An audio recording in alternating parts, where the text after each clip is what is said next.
We have been taught that civilization is entirely an invention of the old world. That view is very firmly embedded in our own cultural arrogance living in the old world. It was the consensus of archaeologists that megalithic architecture was beyond the capacities of hunter-gatherers and required the presence of long-term settled agricultural communities to evolve. And it seemed to reinforce this view that no megalithic architecture had been found anywhere in the world that was more than 6,000 years old. In fact, that was one of the main arguments that the archaeological police used to try to dismiss John West and Robert Schoch. They said, show us another culture that's 12,000 years old anywhere in the world, and we might listen to you. But we know that there is no culture capable of creating anything like the Sphinx until 4,500 years ago. Therefore, of course, the Sphinx is 4,500 years ago. But of course, that changed completely with Göbekli Tepe, which is a deliberately buried site, deliberately buried 11,600 years ago. My goodness, if you're capable of creating these 20-ton megalithic pillars and this huge site, then you're certainly capable of creating the Great Sphinx. I think that the city of Tiwanaku is one of the most mysterious sites in the world. In a way, it's the New World equivalent of Giza. It's a site about which there are far more questions than answers. All these names that are given to structures at Tiwanaku are entirely arbitrary because we know nothing about the people who built Tiwanaku. Imagine a civilization capable of constructing massive stone structures with such precision that even modern engineers are left baffled. God knows how anybody got it up there at 14,000 feet above sea. I can even breathe at 14,000 feet above sea level. Welcome to Tiwanaku and Puma Punku, ancient sites near Lake Titicaca in Bolivia that have sparked intense debate and fascination. Were the Tiwanaku people wielders of advanced technology, or is there something more mysterious at play in these enigmatic ruins? Tiwanaku is a very controversial site, and archaeologists would like it not to be much more than 2,000 years old. Dive into the mysteries of these ancient marvels and explore the theories that challenge our understanding of pre-Columbian history. Tiwanaku is an ancient archaeological site situated near Lake Titicaca in western Bolivia. This site was the heart of the Tiwanaku Empire, a highly advanced civilization that thrived between 300 AD and 1000 AD. Renowned for their impressive architectural and engineering achievements, the Tiwanaku people developed intricate agricultural systems and maintained extensive trade networks that stretched across South America. Their civilization is considered one of the most significant pre-Columbian cultures in the region, leaving a legacy that continues to captivate historians and archaeologists. The handiwork of humans is clearly evident in this site. The first European accounts of Tiwanaku came from Spanish conquistadors in the 16th century. Chroniclers like Pedro Chiesa de Leon provided early descriptions of the monumental ruins they encountered, speculating about the origins of these impressive structures.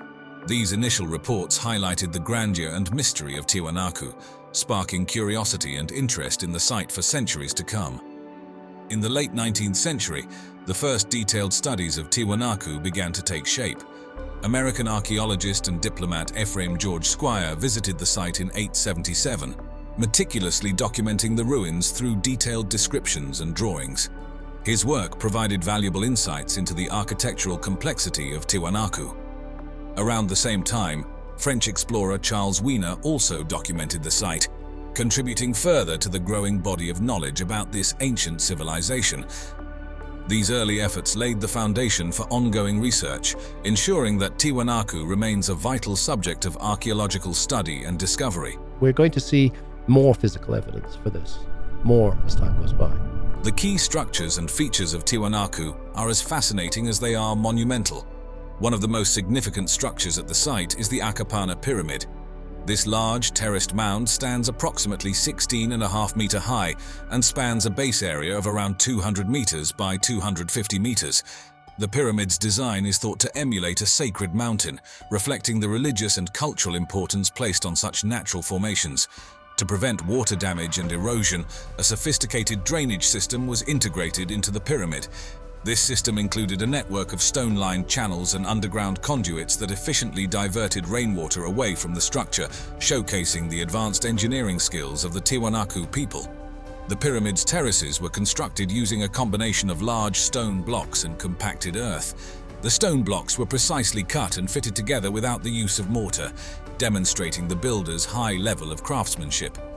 Another remarkable feature at Tiwanaku is the Kalasaya complex, a large rectangular enclosure surrounded by high stone walls. The enclosure measures approximately 130 meters by 120 meters.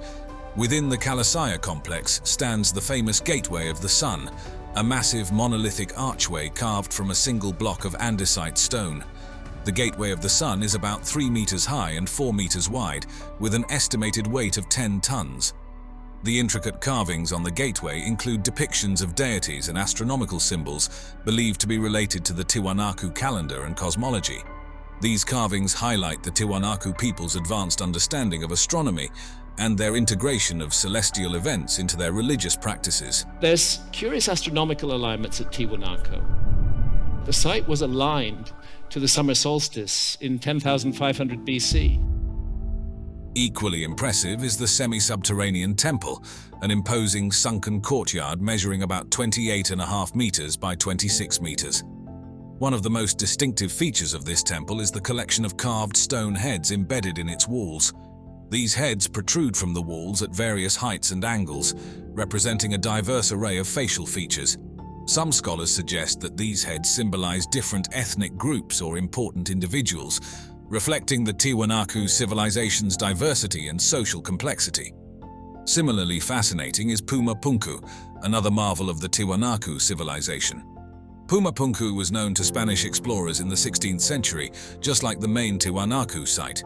However, it wasn't until the 20th century that modern archaeological efforts brought significant scholarly attention to Puma Punku. Systematic excavations and studies began in earnest in the mid-20th century, revealing the site's unique architectural style and the mysterious techniques used in its construction. The stone blocks at Puma Punku are particularly renowned for their extraordinary precision. The primary materials used are andesite and sandstone, both known for their durability and hardness.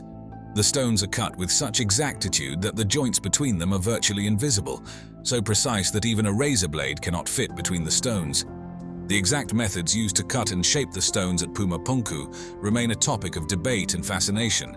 Several theories have been proposed to explain the precision and complexity of the stonework. One prevalent theory is that the Tiwanaku people used metal tools made from bronze or copper alloys. These metals are capable of cutting softer stones, but the hardness of andesite presents a significant challenge. However, evidence of bronze and copper tools at other Tiwanaku sites supports this theory. Some stones show marks consistent with the use of chisels or other cutting tools, suggesting that the builders had access to and effectively utilized metal tools. Another theory posits the use of abrasive materials like sand and water to cut and shape the stones. This technique involves rubbing sand and water against the stone's surface to gradually wear it down, potentially explaining the smooth surfaces and precise angles observed at Puma Punku. Large grinding stones could have been used to smooth and polish the stone surfaces after the initial cutting, further contributing to the precise fit of the blocks. Some researchers propose that the Tiwanaku civilization possessed advanced technologies or techniques that have since been lost. This theory suggests they might have had knowledge of sophisticated methods or tools that we do not fully understand today.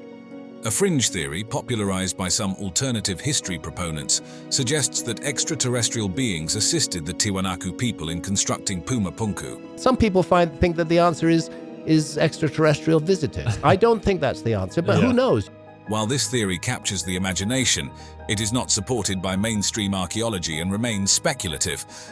One of the most iconic features of Puma Punku is the presence of H-shaped blocks.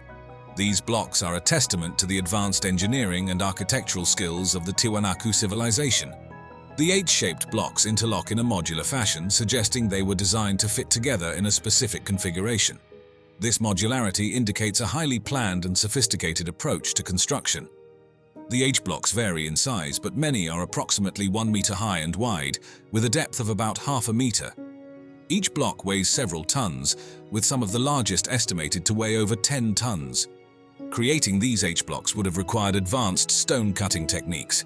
The precise angles and smooth surfaces indicate a high degree of craftsmanship, pointing to the use of advanced tools or methods. Another fascinating aspect of Puma Punku is the transportation of its massive stone blocks.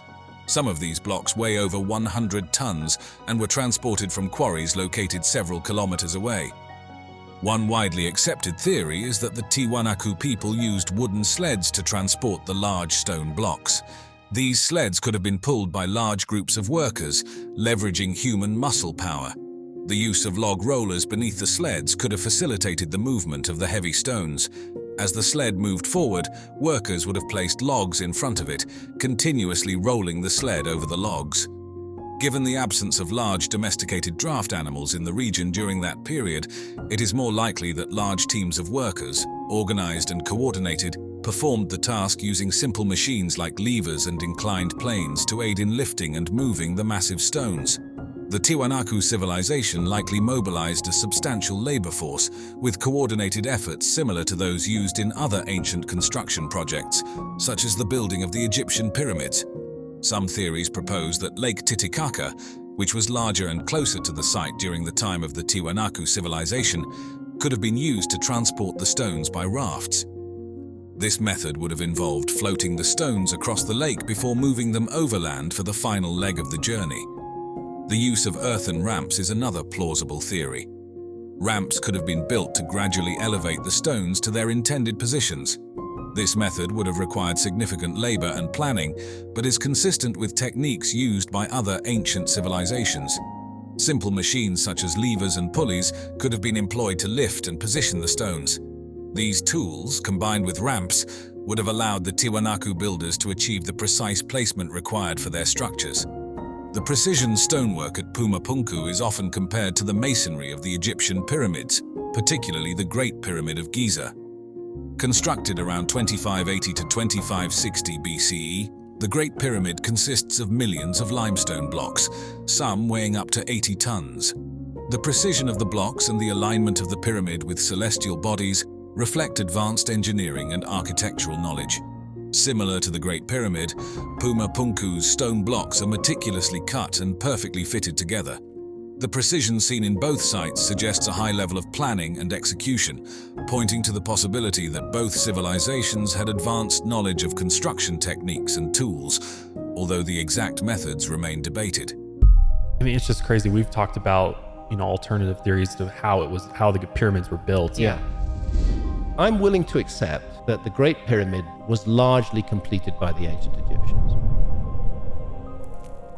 But remember that the ancient Egyptians tell us in many of their texts that everything they knew was a legacy. It was all an inheritance of the gods, and I don't construe the gods as aliens. When we think of pyramids, our minds immediately journey to Egypt.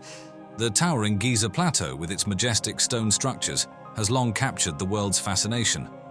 But what if we told you that Egypt didn't build the first pyramids? Long before the sands of the Sahara surrounded the grand monuments of the pharaohs, a lesser-known civilization to the south built pyramids that have stood for millennia. Today, these mysterious structures quietly guard their ancient secrets. This is the story of Meroe, an ancient city in the heart of modern-day Sudan, where the first man-made pyramids may have risen and where we begin to unravel a mystery that challenges everything we thought we knew about ancient history. Let us set the scene. We are not in Egypt, but in the vast expanse of the Sudanese desert. Here, nestled in a stark, arid landscape, lie over 200 pyramids, concentrated in a city that once rivaled the grandeur of any ancient Egyptian metropolis. This city is Meroe, the capital of the powerful kingdom of Kush, a civilization that flourished for nearly 1,000 years. But Meroe's legacy is far more than a simple footnote in Egyptian history. It's a place where the lines between myth, architecture, and human achievement blur into one of the greatest unsolved mysteries of antiquity. Our modern awareness of Meroe began in the 19th century, when European explorers ventured into the Sudanese desert. In 1821, they uncovered these stunning pyramids, which had been hidden for centuries beneath the sands. The explorers found a cluster of pyramids, some grand and towering, others smaller and more modest, yet all steeply angled with narrow bases. distinctly different from the broad, sloping forms of Egyptian pyramids. And while Egypt's pyramids were grand tombs for pharaohs, Meroe's served a different purpose. They were built for nobles and royals alike. But when exactly were these pyramids built and why? Archaeologists determined that Meroe's pyramids were constructed between 300 BCE and 350 CE, during a time when the Kingdom of Kush was a powerful force in Africa. This makes Meroe's pyramids younger than Egypt's Old Kingdom pyramids, but their purpose and design remain equally as fascinating. Many scholars theorize that Meroe's architectural style was influenced by earlier structures from the region, potentially dating back even further. Transporting the massive stones used to build these pyramids was no small feat. Some of the stones were quarried from sites over 25 miles away and weighed several tons. How could an ancient civilization lacking modern tools and technology achieve such monumental tasks? The logistics of transporting and constructing these structures in an unforgiving desert environment continue to puzzle researchers. To put this in perspective, the Great Pyramid of Giza contains stones weighing up to 80 tons, whereas the largest pyramid at Meroe, the Pyramid of Amenishaketo, used stones weighing between 1 and 2 tons. While lighter, these stones were no less challenging to transport, raising questions about how these ancient builders accomplished such feats. What's more intriguing is that Meroe's pyramids were built in a different context than those of Egypt. While Egyptian pyramids served as grand burial tombs for kings and pharaohs, the pyramids at Meroe were constructed for a broader group of nobles, queens, and princes. But why did the people of Meroe embrace pyramid building at all? Inside the tombs of Meroe, archaeologists found a remarkable fusion of Egyptian and African symbolism. Hieroglyphics and carvings covered the walls, but the faces depicted were distinctly African, signifying a culture that blended Egyptian influences with its own deep-rooted identity. Meroe wasn't merely a reflection of Egypt, it was a civilization that commanded power and respect in its own right. Stretching over 600 miles along the Nile, the Kingdom of Kush became a dominant force in trade and culture across northeast Africa. Yet the pyramids of Meroe raise more questions than they answer. Why, after centuries of success, did the Kingdom of Kush turn to pyramid building? Some scholars believe these pyramids were intended to strengthen Meroe's political and spiritual power, symbolizing divine kingship and cementing the kingdom's claim to leadership in the region. Others argue that they served as a tribute to Egyptian influences, while the most radical theory suggests that Meroe may have been the true originator of pyramid building. Let's consider this possibility. Recent archaeological evidence has revealed older, smaller pyramid-like structures in Sudan, dating as far back as the 8th century BCE, long before the construction of Egypt's famous monuments. These burial mounds, known as tumuli, could have evolved into the grand pyramids we see at Meroe today. Could it be that Egypt's most iconic structures were influenced by the Kushites rather than the other way around? It's a theory that challenges the traditional narrative of history, suggesting that Meroe's civilization may have pioneered innovations long before their Egyptian neighbors. As we dig deeper into the sands of history, the mysteries surrounding Meroe's pyramids only grow. Could the origins of pyramid building lie not in Egypt, but in this forgotten kingdom to the south? Meroe was more than just a city of pyramids, it was a thriving center of industry and trade with remarkable advancements that rivaled many other ancient civilizations. One of Meroe's most significant achievements was its mastery of ironworking. Scattered across the landscape, archaeologists have uncovered iron furnaces, a testament to a sophisticated industry that flourished long before many other ancient civilizations had harnessed such technology. This begs the question: how did the Kingdom of Kush develop these advanced techniques? Some believe that the iron was used to forge weapons, providing the Kushite warriors with a formidable edge in battle. Others argue that Meroe's iron was used for agricultural tools, enabling the cultivation of vast swathes of fertile land along the Nile, and allowing the kingdom to sustain its growing population. But perhaps the most intriguing theory suggests that Meroe's iron products were traded far and wide, reaching the Mediterranean and perhaps even India, indicating that this kingdom played a central role in the ancient global economy. Equally fascinating is Meroe's sophisticated water management system. Archaeologists have discovered an elaborate network of reservoirs and dams that allowed the people of Meroe to control the seasonal floodwaters of the Nile. ensuring a stable supply of water for agriculture. This level of engineering sophistication was far ahead of its time, surpassing even some of the water management techniques used in Egypt. Could it be that Meroe, not Egypt, held the key to ancient water engineering? And how much of this knowledge was passed down, or lost, over the centuries? But not all of Meroe's mysteries come from clear evidence. Some of the most tantalizing questions remain shrouded in conspiracy and speculation.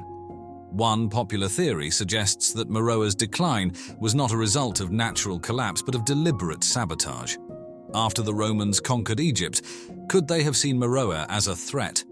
Did they systematically erase this powerful kingdom from history to secure their dominance over the Nile region?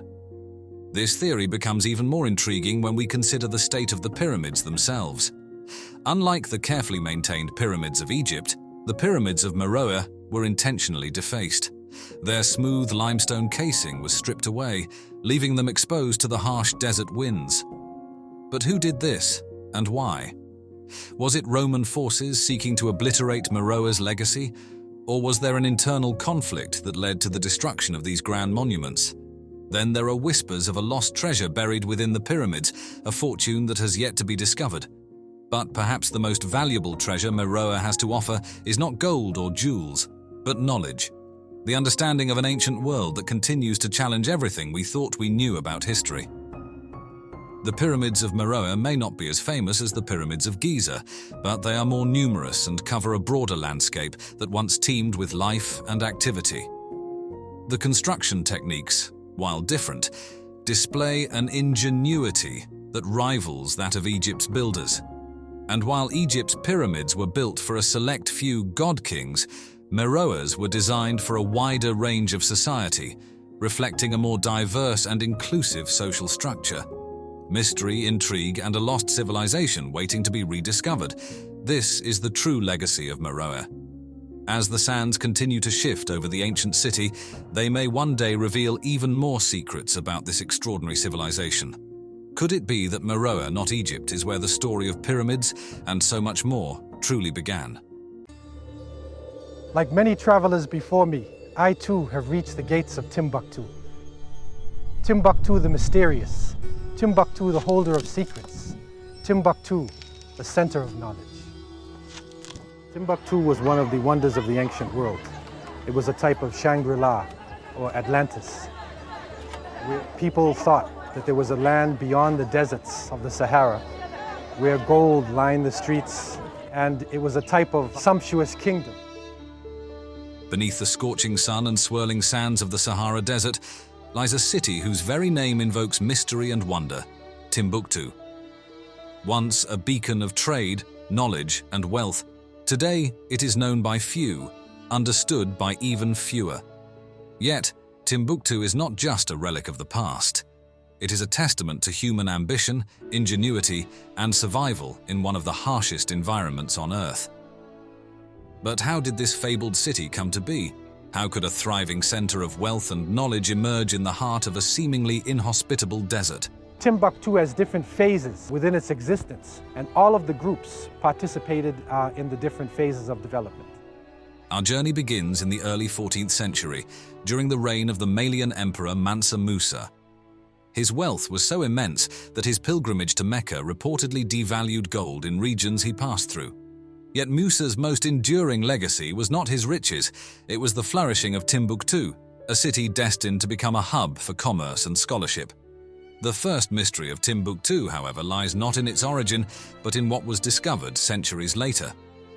In the early 19th century, European explorers, lured by tales of an elusive golden city, crossed the Sahara in search of wealth. What they found, instead, was an ancient city built from colossal blocks of stone and mud brick. Structures like the Jingwereber Mosque and Sankore University stood as monumental testaments to human craftsmanship, their towers defying the desert's harsh elements for centuries. The first question emerges here: how were these structures built? Some of the stones used in Timbuktu's buildings weighed up to 2 tons and were transported from quarries more than 30 miles away. Modern engineers remain puzzled by how this was achieved without advanced machinery. How could ancient builders move such massive stones across the unforgiving landscape of the Sahara? Did they possess knowledge that modern civilization has lost? This mystery is the first clue to Timbuktu's mysterious past, an engineering prowess seemingly out of place in a desert that by all accounts should have made such construction impossible. They found that there were these actually very, very sophisticated, very complex mud brick structures on a very large scale. But as we look deeper into Timbuktu's history, we discover something even more astonishing. By the 15th century, Timbuktu had become a thriving intellectual hub, housing some of the greatest libraries in the world. Manuscripts covering subjects such as astronomy, mathematics, medicine, and law were studied and preserved here. Scholars from across the Islamic world traveled to this remote city, transforming it into a center of learning that rivaled some of the greatest educational institutions of the time. And yet, one question lingers. How did such an intellectual center thrive in a place so isolated? It became an intellectual center because the scholars generally were traveling with the caravans. Was it simply Timbuktu's strategic location along trade routes, or could there be something more? Some researchers believe that Timbuktu's placement precisely at the edge of the Sahara and along the Niger River may have held deeper significance. Could ancient civilizations have chosen this location based on an advanced understanding of geography or even astronomy? A provocative theory suggests that Timbuktu might lie on one of the Earth's natural energy pathways, ley lines, that have been revered by ancient cultures across the world. Could its success as a city of knowledge and wealth have been linked to its placement on one of these energy nodes? As we ponder these questions, another mystery unfolds. Recent discoveries have revealed that many of the original manuscripts from Timbuktu's libraries, some dating back over 700 years, are missing. Where did they go? Were they destroyed or were they stolen? Whispers of a conspiracy emerge here, an organized effort perhaps by European colonial powers to seize and suppress Timbuktu's ancient knowledge. Some believe the manuscripts were hidden by local scholars to protect them from invaders, and that their secrets remain buried, known only to a select few. Today, historians and treasure hunters alike search for these lost manuscripts, hoping to unlock the wisdom they contain. But this brings us to an even greater mystery. What exactly was in these manuscripts? Could they have contained knowledge that the world wasn't ready for? Advanced technologies or philosophies that challenged the dominant worldviews of their time? I want to know what else is going to be found that hasn't been investigated yet at all. We're just touching the edge of a huge mystery. Were these manuscripts lost to history or intentionally kept from the world? As we explore these questions, we are reminded that Timbuktu's story is not just about the past. It is a cautionary tale about the fragility of human progress. What knowledge have we, as a civilization, lost over the millennia? Could the lost wisdom of Timbuktu have changed the course of human history? As we dive deeper into the story of Timbuktu, an unsettling thought begins to emerge. What if the true wealth of this city was not in gold, but in knowledge? And what if that knowledge was too dangerous for the world to possess? Timbuktu's scholars compiled manuscripts on topics ranging from astronomy to medicine, from theology to mathematics. By the 15th century, Timbuktu housed an estimated 700,000 manuscripts, forming one of the largest intellectual archives of the time. But here's where the mystery deepens. Much of this vast collection has vanished. Entire libraries were raided, collections disappeared, and even today, many manuscripts remain unaccounted for. Some of the surviving texts mention ideas that seem far ahead of their time, such as advanced mathematical concepts and detailed astronomical observations. There are even cryptic references to knowledge of the cosmos that surpasses what we believed was understood in the 14th and 15th centuries. Could it be that Timbuktu's scholars possessed knowledge far beyond what we know today? And if so, who or what was responsible for the suppression of this information? Some researchers point to the colonial history of Africa. As European powers began their conquest of the continent in the 19th century, they systematically dismantled much of the region's cultural heritage. And there are rumors that the French in particular seized many manuscripts from Timbuktu and shipped them back to Europe. Others suggest that these texts were deliberately hidden or destroyed because they contained information that could challenge the scientific revolution taking place in Europe. The truth remains elusive, but what we do know is that Timbuktu's intellectual legacy has only been partially uncovered.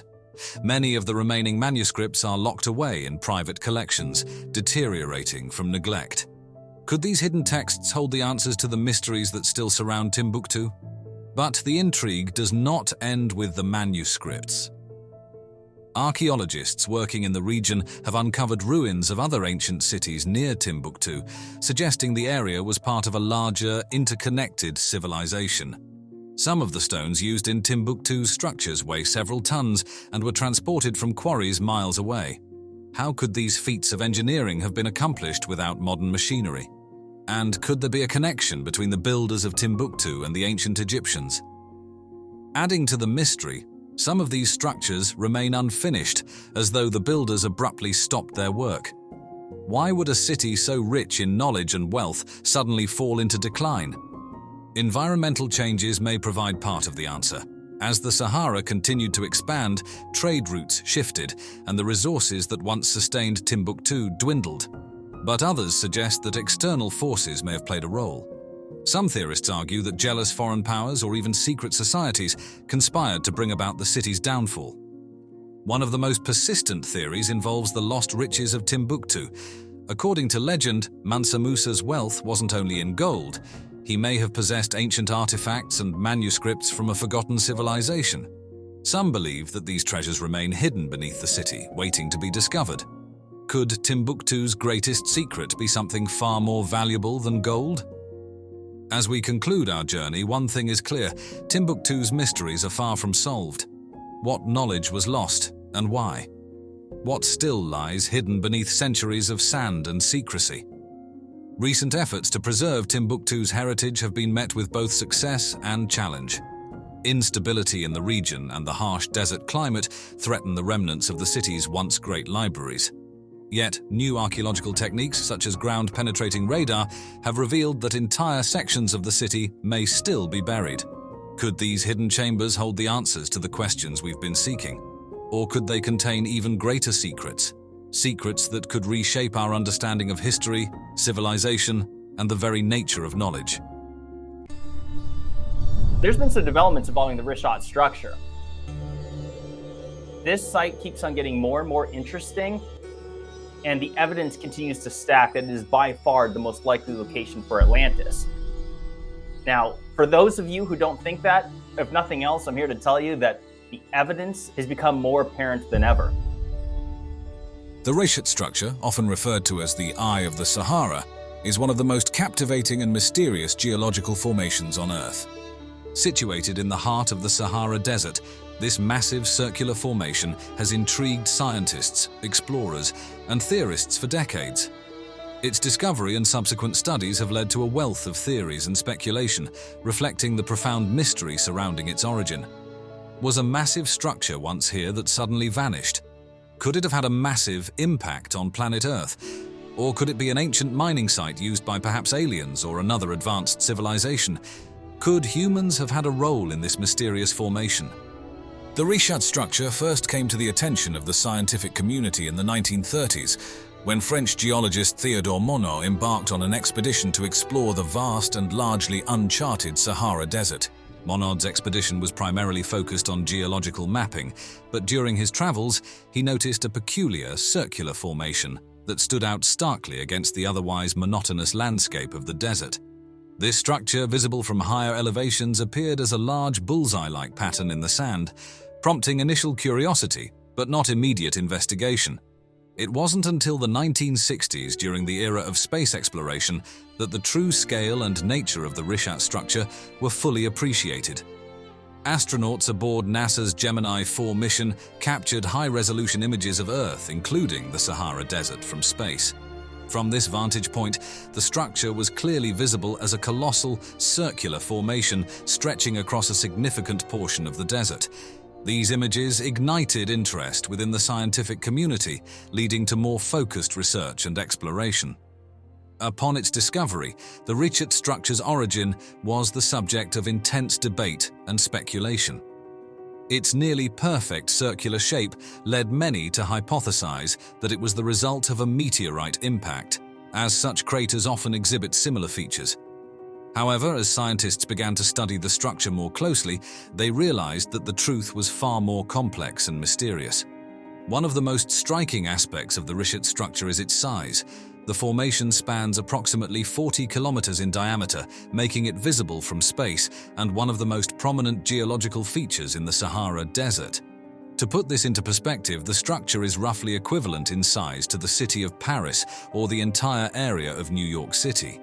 This immense size, coupled with its nearly perfect concentric rings, added to the mystery and allure of the structure, leading to numerous theories and speculations. Its size is so immense that it can only be fully appreciated from high altitude or space, where it appears as a giant bullseye in the vastness of the Sahara Desert.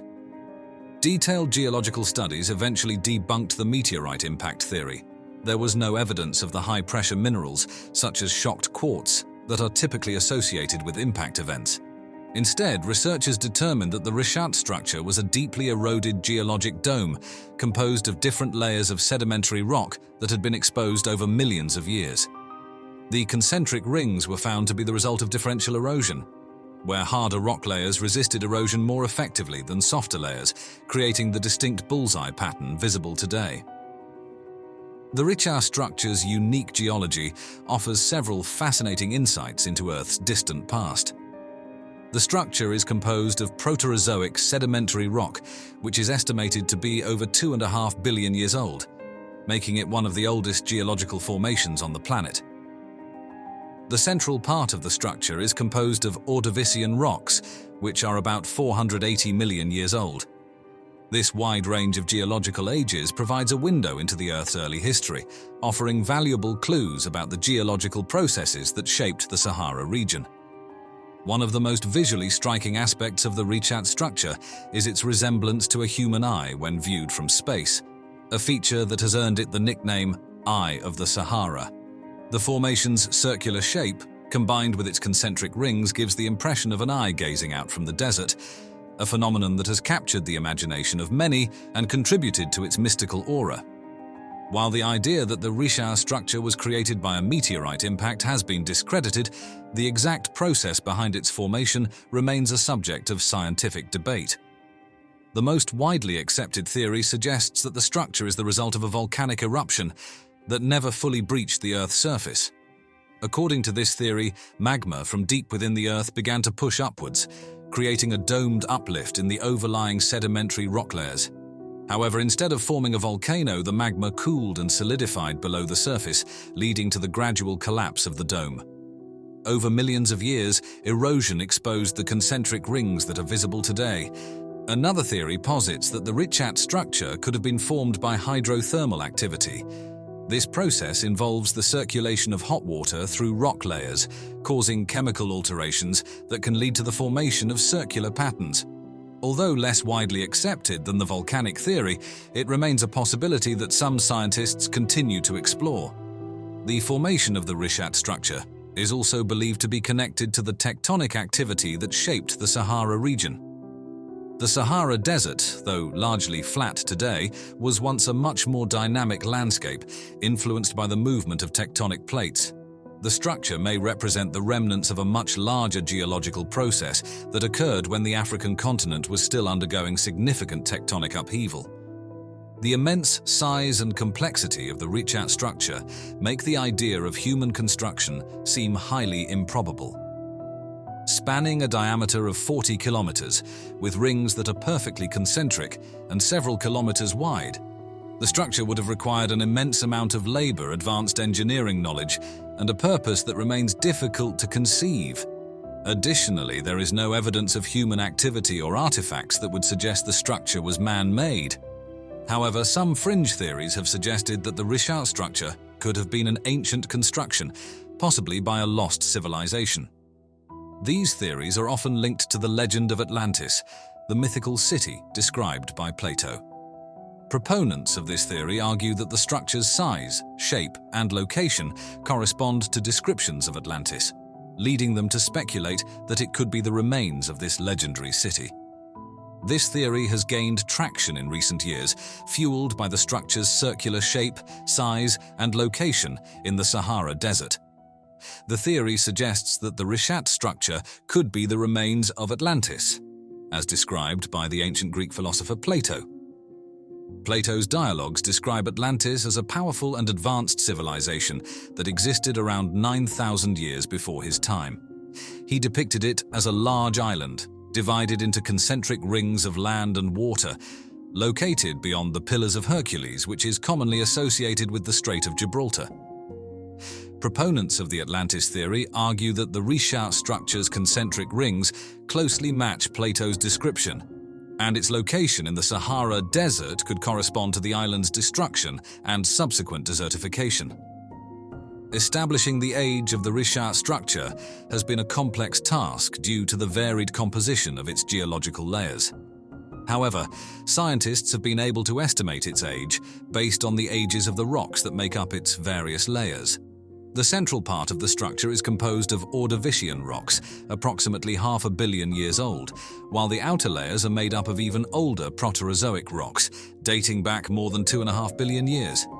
The age of the structure has been roughly determined through radiometric dating, a technique that measures the decay of radioactive isotopes in rocks to determine their age.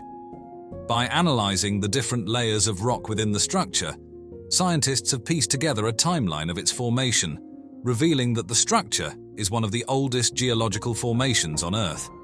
The Richat structure's resemblance to a human eye when viewed from space has led to various symbolic interpretations. Some theorists propose that the structure was designed by an ancient civilization to serve as a signal or marker, visible from great distances, possibly even to extraterrestrial beings. This idea taps into the broader theme of ancient astronaut theories, which suggest that advanced civilizations or extraterrestrial visitors played a role in shaping Earth's history. The region surrounding the structure is not devoid of interest, both geologically and archaeologically. The Sahara Desert, though largely inhospitable today, was once a lush and fertile region, home to ancient human civilizations and a diverse array of flora and fauna.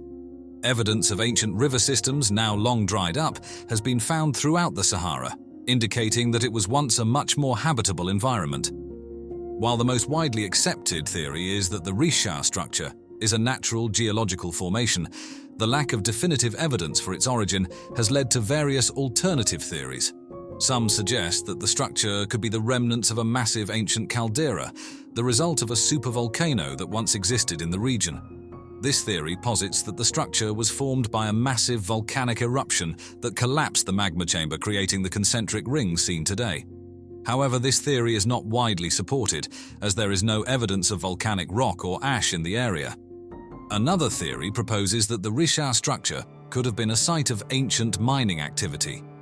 The circular shape and concentric rings could have resulted from systematic mining operations, where different layers of rock were removed over time.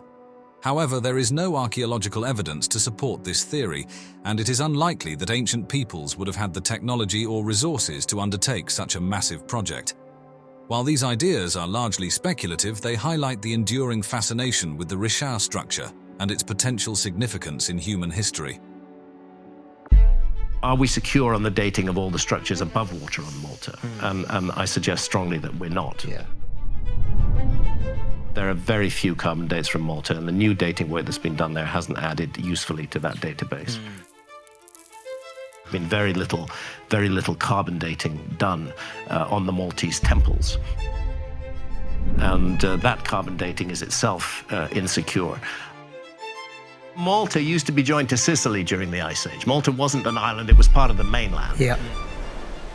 Imagine standing before structures that predate the Great Pyramids and Stonehenge, shrouded in mystery and built by a civilization lost to time. I believe that's the time where we lost track of an episode in our story, where we lost track of an earlier civilization.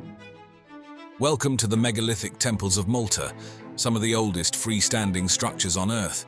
These architectural marvels are not only masterpieces of ancient engineering, but also portals into the past of a sophisticated society whose understanding of astronomy continues to intrigue scholars and scientists. A deep understanding of astronomy that could only be gained through hundreds of years, maybe thousands of years of very careful observation.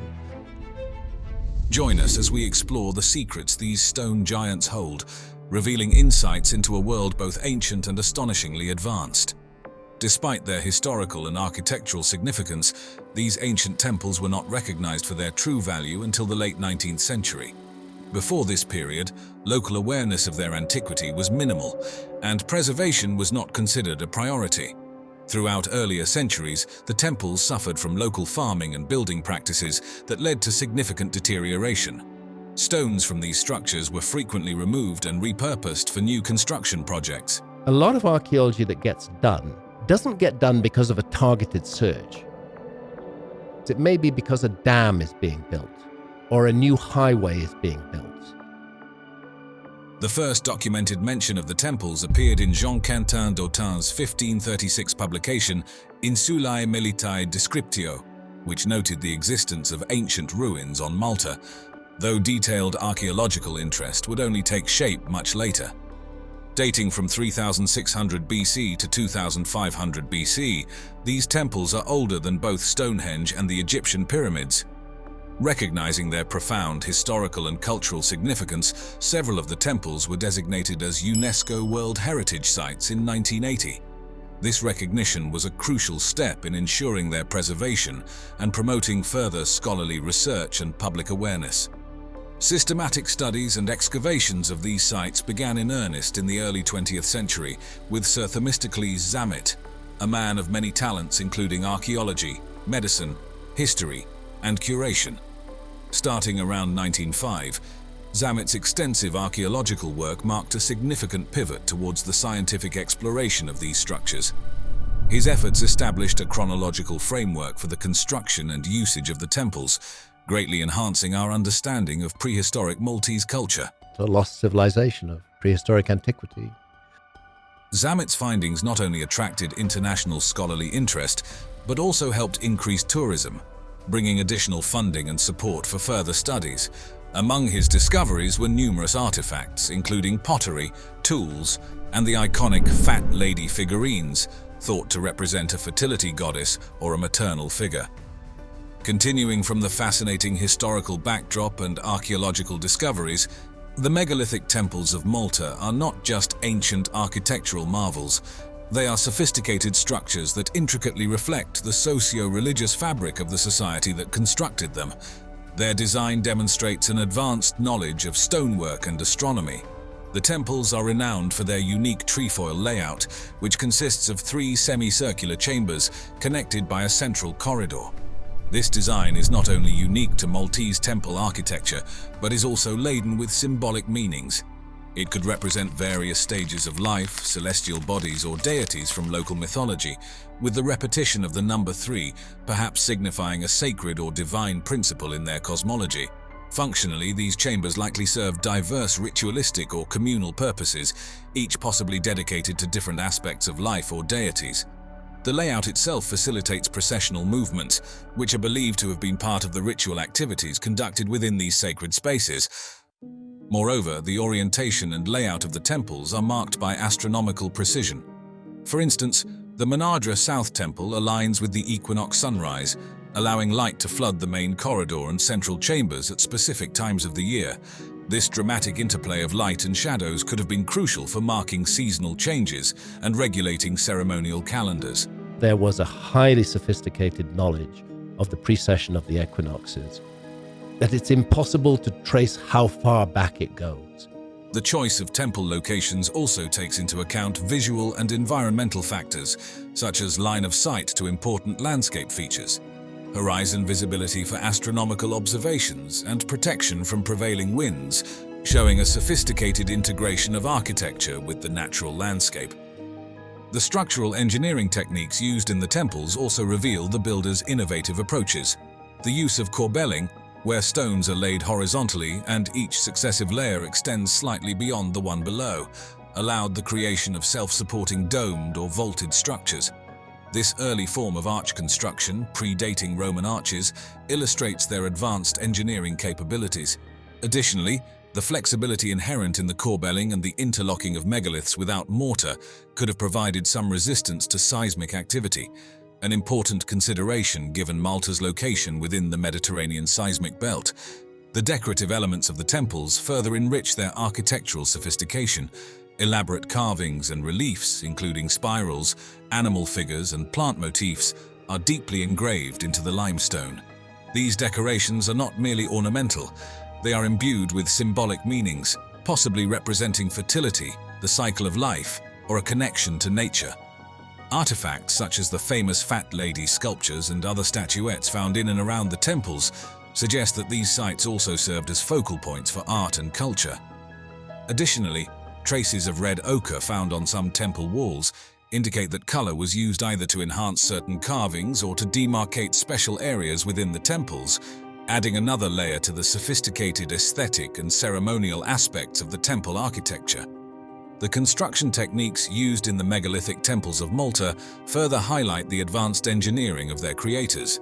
The construction of these ancient temples showcases an exceptional mastery of various techniques that have contributed to their preservation through millennia. I can't help thinking time capsule, that there was an intention to preserve this. One of the most critical materials in the construction of these temples is Globigerina limestone, a sedimentary rock predominant in the Maltese archipelago. Notably soft when freshly quarried, this limestone allowed artisans to carve intricate details and shape the stones with relative ease. As the limestone is exposed to air, it undergoes a hardening process due to the gradual evaporation of inherent moisture and crystallization of minerals. This transformation significantly enhances the resilience and longevity of the structures. The intricate carvings on the temple walls, including spiral designs and animal figures, attest to the high level of craftsmanship and the advanced tools and techniques employed during their creation. The logistics involved in moving and assembling massive limestone blocks, some weighing several tons, were formidable. Theories suggest that the builders might have used log rollers, stone balls, or sledges made from tree trunks, often lubricated with plant oils or animal fats to reduce friction.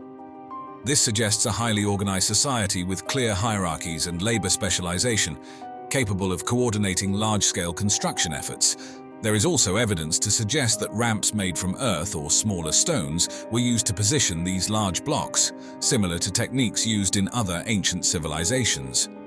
Moreover, the temples exemplify an advanced use of mortarless construction. Builders employed a technique of cutting and fitting stones so precisely that no mortar was needed to hold them together. This dry stone technique, known for its durability and flexibility in seismic activity, involves crafting joints that interlock without gaps. The lack of mortar not only prevents erosion, but also allows the structures to breathe during earthquakes, enabling the stones to shift slightly and settle back without causing structural damage, a technique that has proven effective in other earthquake-prone regions like those encountered by Inca architects. It's fascinating to draw parallels and contrast these ancient marvels with other legendary structures like Machu Picchu. Both sites utilize mortarless construction techniques, which not only exemplifies the precision of stone cutting in ancient times, but also ensures the stability and longevity of these structures. This shared approach underlines a profound understanding of stone properties and structural engineering across two very different cultures. However, the cultural contexts and geographical settings of the megalithic temples and Machu Picchu are distinctly different. The temples in Malta were primarily religious structures. In contrast, Machu Picchu likely served a dual purpose as both a royal estate and a religious retreat, possibly. Geographically, the Maltese temples are nestled on a small island terrain, whereas Machu Picchu sits high in the Andes Mountains.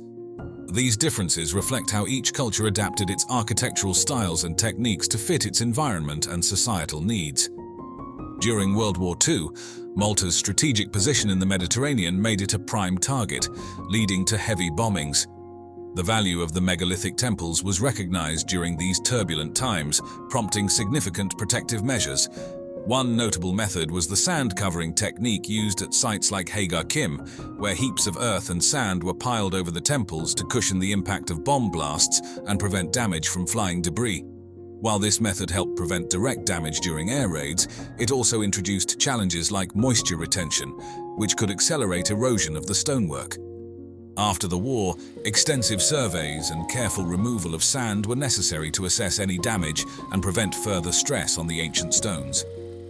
These ongoing research and conservation efforts are vital for sustaining the legacy of the megalithic temples of Malta, allowing future generations to marvel at these testaments to human ingenuity and resilience. I mean, it's just crazy. We've talked about, alternative theories to how the pyramids were built. Yeah. I'm willing to accept that the Great Pyramid was largely completed by the ancient Egyptians. But remember that the ancient Egyptians tell us in many of their texts that everything they knew was a legacy. It was all an inheritance of the gods, and I don't construe the gods as aliens.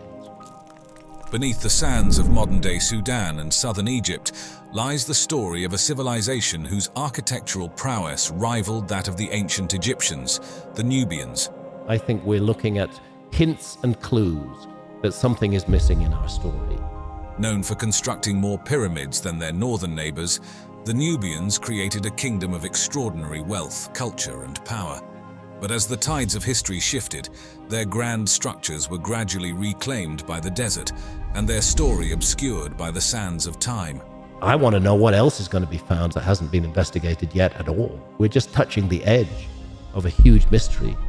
Where did this great civilization go?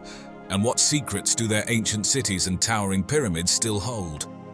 The Nubian civilization, nestled along the Nile River in what is now Sudan and southern Egypt, stands as one of Africa's oldest and most fascinating civilizations.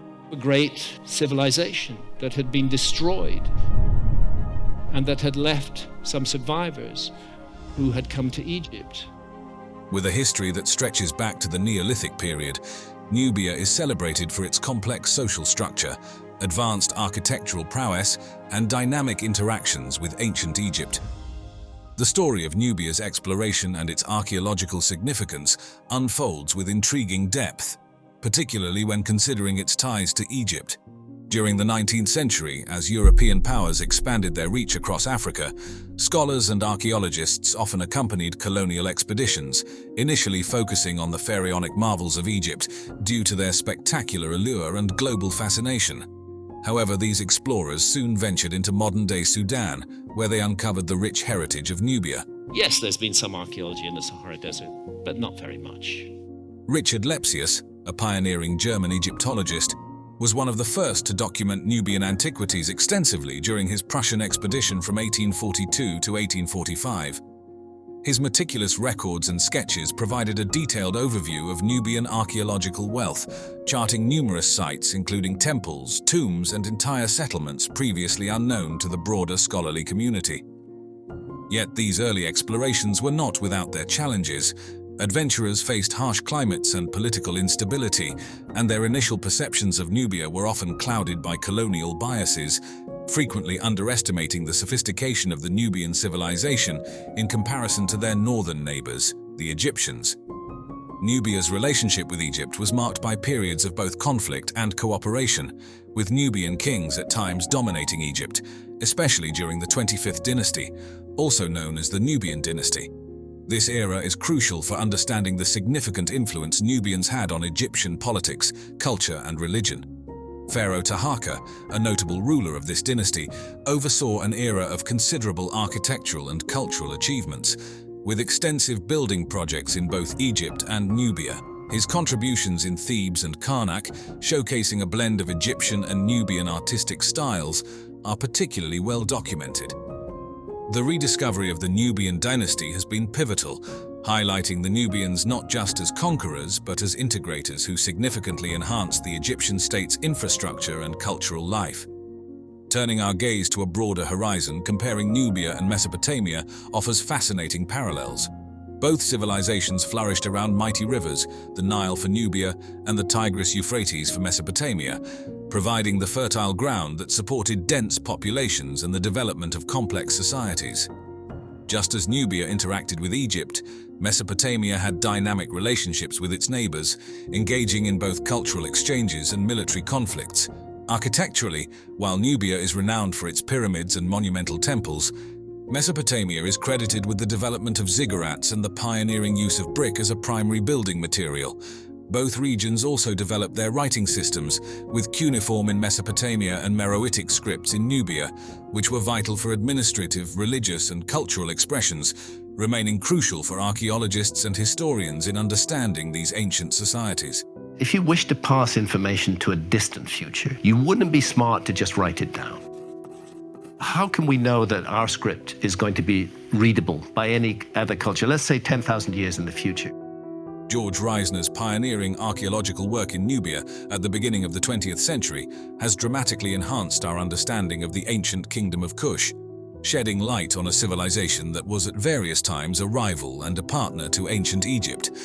As a professor at Harvard University, Reisner was dispatched by the Harvard University Museum of Fine Arts Boston expedition to delve into the historical mysteries of Egypt and Nubia.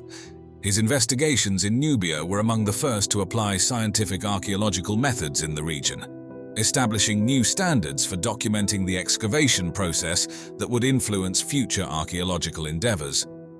One of Reisner's most groundbreaking efforts was his excavation of Kerma, which he identified as a key cultural and political hub of the Kingdom of Kush.